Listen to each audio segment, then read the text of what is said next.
Well, thank you very much. I'm here today with John McKenzie, the CEO of Cenovus. And John, I got to tell you, I'm really excited to be have the opportunity to have this chat with you because you will know that back in the 90s, I was the Premier of Newfoundland, and I led the administration that was able to pull together with investors the finalization of Hibernia, the transactions around White Rose and Terra Nova.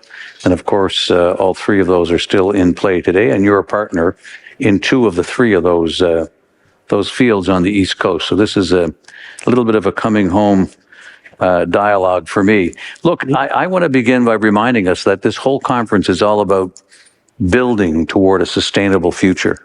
And of course, we're talking now oil and gas, and people will say, how does that work? How does an oil and gas company, as good as it might be, east, west, north, south, around the world in some cases, how do you think about building toward a sustainable future? Yeah, it's a good question. First of all, thank you very much for inviting me today. It's a pleasure meeting you. I've watched your career over a number of years. I remember back in the Knowlton Nash days, actually watching you on television, which will take us both back.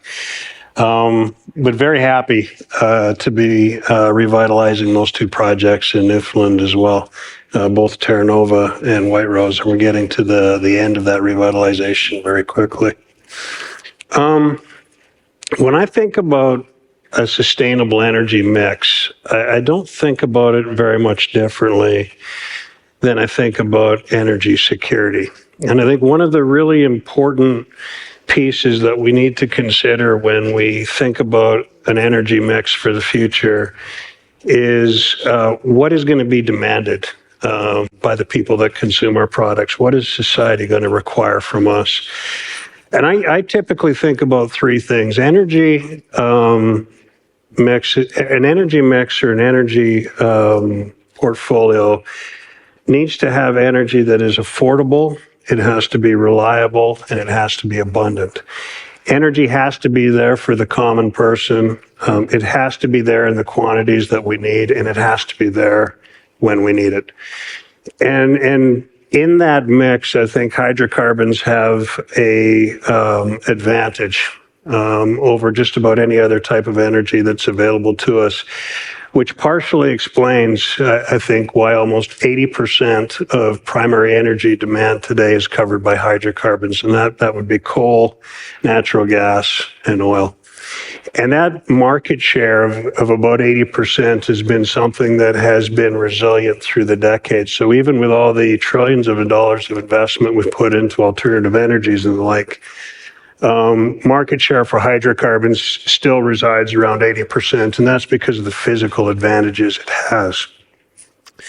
So as we think about energy going forward in the place for hydrocarbons, it may surprise some people to know that the demand for hydrocarbons is still increasing.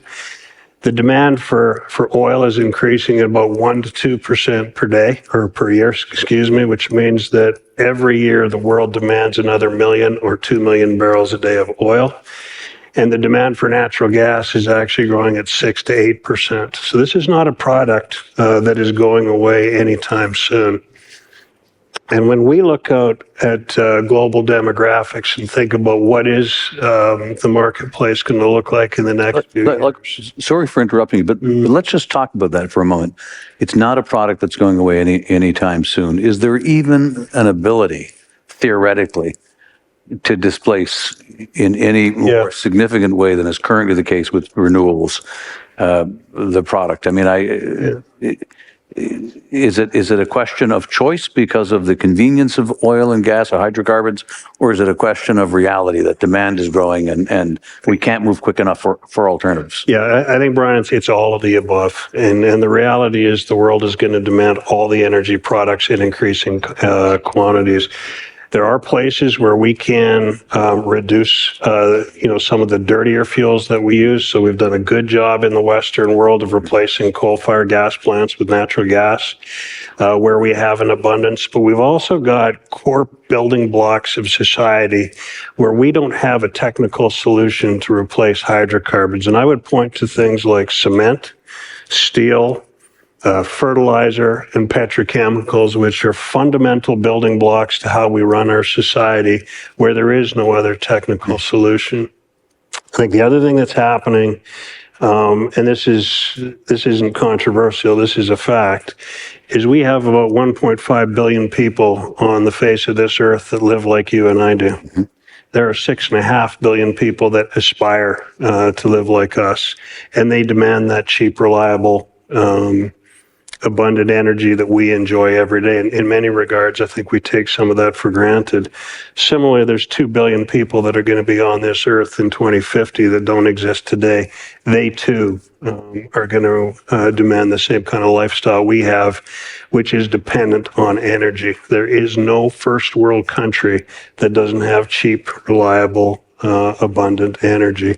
Everybody aspires to have that. So when we think about what's happened in China and what's happening in India and what's similarly happening in Asia and Africa, I don't think there is a world where we don't ask for every type of energy in all forms and increasing quantities going forward.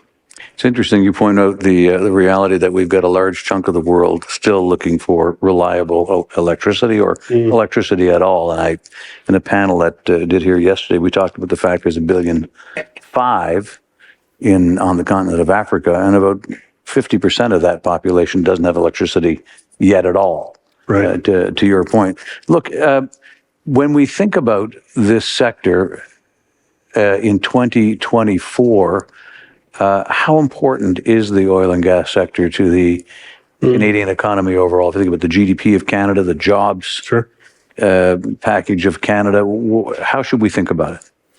Well, I think something that maybe we need some context for before I answer your question more directly is it's important to understand how big the Canadian energy sector is.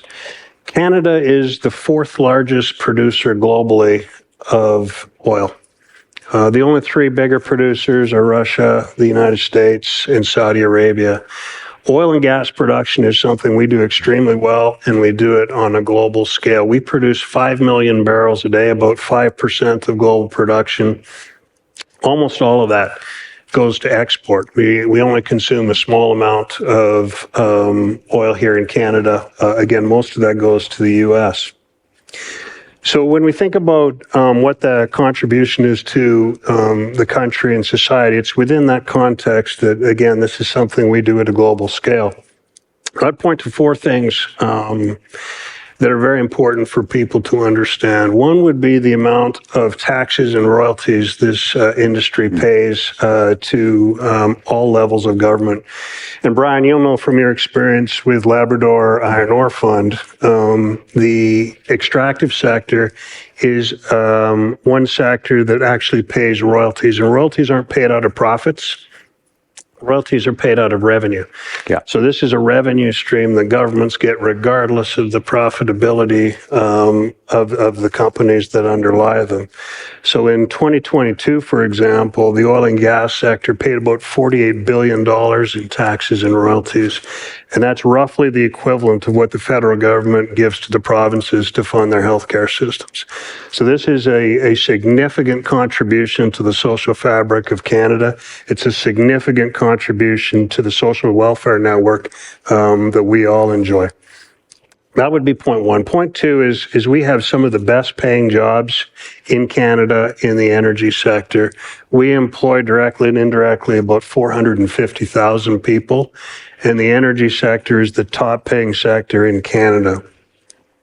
The next best paying sector is about the energy sector is about 140% of the next best paying sector, which is the extractive or mining sector. So these are well paying jobs.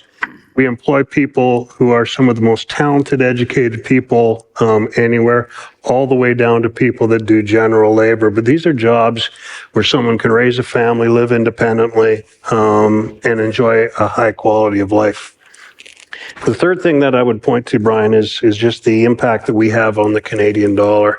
I mentioned that we export almost everything that we produce. So we are one of the big or we create a huge demand for Canadian dollars. When we export our oil and gas, we get paid in US dollars. We repatriate that, we buy Canadian dollars, and we spend that money in Canada. So without the export industry that we have in the oil and gas sector, which is the biggest in Canada, we would probably have a much lower Canadian dollar than we have today. That continues to make life affordable for the average Canadian who has to import basic things like fresh produce and the like from the U.S. and beyond. And then the last thing I just point to is how much we invest in Canada. As a company, we invest almost $5 billion every year in Canada, and that again speaks to the size and scale of the industry.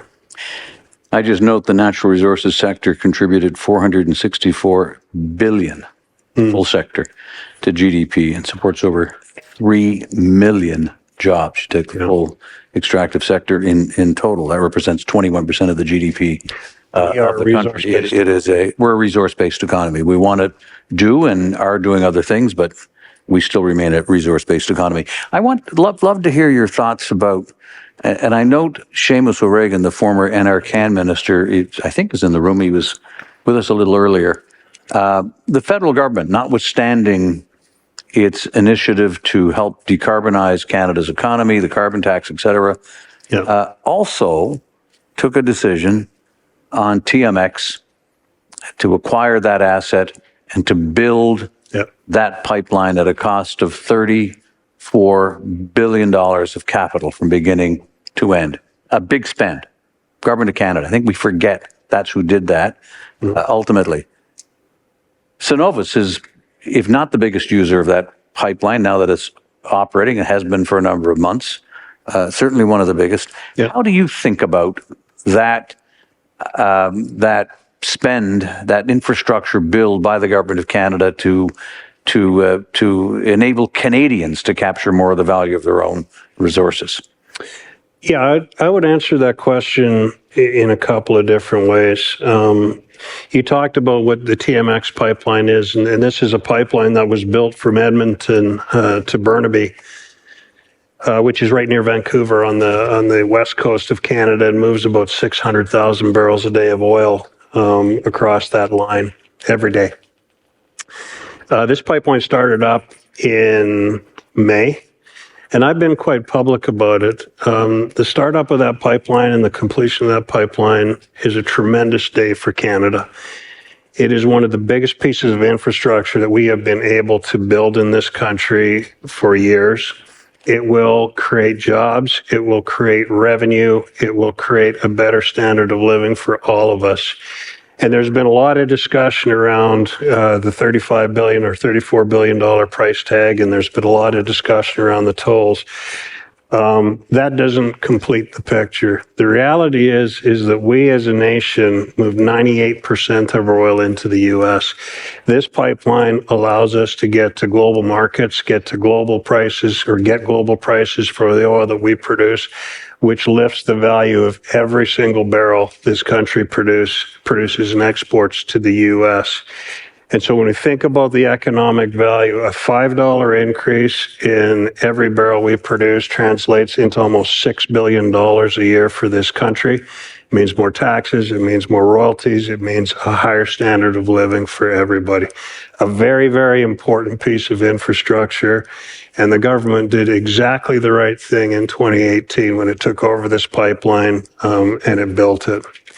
The fact that they had to do that speaks to some of the issues that we have in Canada as it relates to getting projects done in our regulatory process that we have here in Canada. These are the kind of projects that should be able to get done by the private sector. In this case, it wasn't possible. But I do commend the government for stepping in and doing what they did. One of the unfortunate pieces in this story is there were 3 other pipelines that didn't get built. There was Northern Gateway, there was Energy East, and there was Keystone XL, and those went through the regulatory process, and the U.S. decided not to build the southern leg of Keystone XL, and we as a country really decided not to build Energy East and Northern Gateway. That would have moved another 2 million barrels of Canadian oil to market, and Canadian oil is some of the most sustainably produced, responsibly produced oil anywhere in the world. That would have been a significant economic benefit for Canada. And one of the things that I ask in forums like this is, what did we get for not building those pipelines? We didn't build those pipelines, but there wasn't one barrel of oil less that was demanded by the global market. It just meant that the U.S. got to fill the void of increasing global demand for oil. That money didn't come to Canada, the investment didn't come to Canada, and the benefits didn't come to Canada. They stayed in the U.S.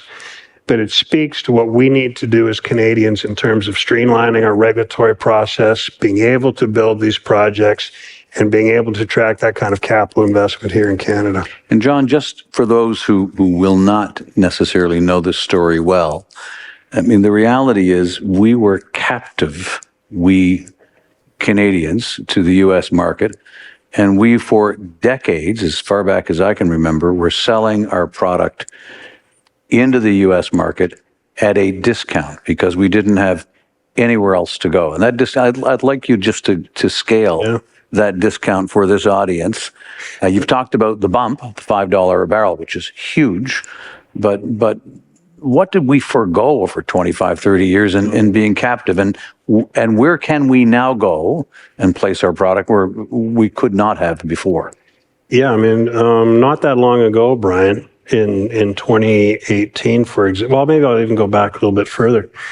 I mentioned that we take 98% of our oil to the U.S., so Western Canadian oil can't go east. There are no pipelines. Well, there is a pipeline going into the Chicago area and then back up, but we don't typically supply our Canadian refineries in Eastern Canada with Western Canadian oil. Most of what we produce finds its way into the U.S., and it goes into a refining oligopoly in the Chicago area and more recently into the Gulf Coast. But we suffer from two things. One would be we don't have enough pipelines to get out of the country, and two would be we're selling to a limited market. So we get a discount on every barrel we sell versus what the global market would allow us to get should we be able to access it. In 2018, for example, before they did the expansion on the Enbridge system, the differential on Canadian oil was almost $50. And we were getting, the WTI price of oil was $50. We were getting zero for the dollars that we produced. And we actually had to have the provincial government step in at that time and curtail oil production. Everybody had to voluntarily, well, not voluntarily, but everybody was allocated a quota as what we could produce. And it was a very difficult situation. But with TMX, this gives us access to a number of different markets that we didn't have before. So we're now moving 600,000 barrels of the 5 million that we produce off the West Coast. We can access the Gulf Coast if we want to come back to the U.S. We can go to California. We can go to Asia. We can go to any global market. And what that does is it gives us not just global prices for the barrels that we produce, but because the other pipelines are not full, we get full value for the products that we produce with the U.S. refining districts as well. So it really does raise the whole bar in terms of what we get for the products that we produce in Western Canada. So a stronger balance sheet, debt paid down. You've hit your stated debt target, put yourself in a really healthy position. You've returned capital to shareholders. And shareholders, of course, appreciate that. But you've done something else. You've also invested in communities around which you operate. And I think in particular of what you're doing in First Nations communities, housing program. Can you talk about that? Sure. Sometimes when people think about the extractive industry and First Nations, there's a perception that we're at loggerheads and it's an acrimonious relationship. And I think there probably was a period of time when it was like that, but I would also suggest that the relationship with First Nations and Aboriginal communities is something that has really changed over the last few years. And there's a much greater level of respect and understanding between industry and First Nations. And I think we've come to, there's more work to do for sure, but I think we've come to the view that the best way for the industry to participate in Aboriginal reconciliation is through economic reconciliation. And there really are four ways that we as a company do this and we as an industry do this. And one would be direct equity ownership in a lot of the midstream and infrastructure assets that we produce. And there's a well-heeled model that I think is something to the benefit of both industry and the Aboriginal communities, where they get long-term payments for their equity ownership in things like pipelines and tanks and those kind of things. The second thing that we do very regularly is we grow Aboriginally run companies that support our industry. We as a company had a target to direct $1.2 billion of business to Aboriginal-owned companies in the areas where we do business between 2019 and 24. We actually spent over $2 billion with Aboriginal businesses, and that money goes directly into First Nations communities. The other thing that we do as a company and as an industry is we are big employers of Aboriginals in our industry. We work in some of the most rural parts of Western Canada, and we have a labor force there that we regularly tap into. And the reality is the First Nations people that work in our industry typically make about 3 times what the average First Nation would. Because we're running out of time. And housing. Housing is the really interesting piece for me. And I won't take credit for this, but this is the fourth leg under the stool where we invest directly in First Nations communities. And we made a commitment in 2019 to build 200 houses in Aboriginal communities, and there was no strings attached. We build the homes, they take possession of them, and those people live inside those homes. This was a direct investment to meet a very pressing need, and we are incredibly proud of that. There is nothing that we have done as a company that seems to be better thought of and such a morale booster in our company than we talk about what we're doing on Aboriginal housing. It's something that every employee in Cenovus is incredibly proud of. We're going to finish this program within the next 18, 24 months, and I think we're going to do this again because it has been such a terrific win for us and for those communities. And to that I say bravo, and unfortunately our time is up. John, thank you very much for your time today. Appreciate it.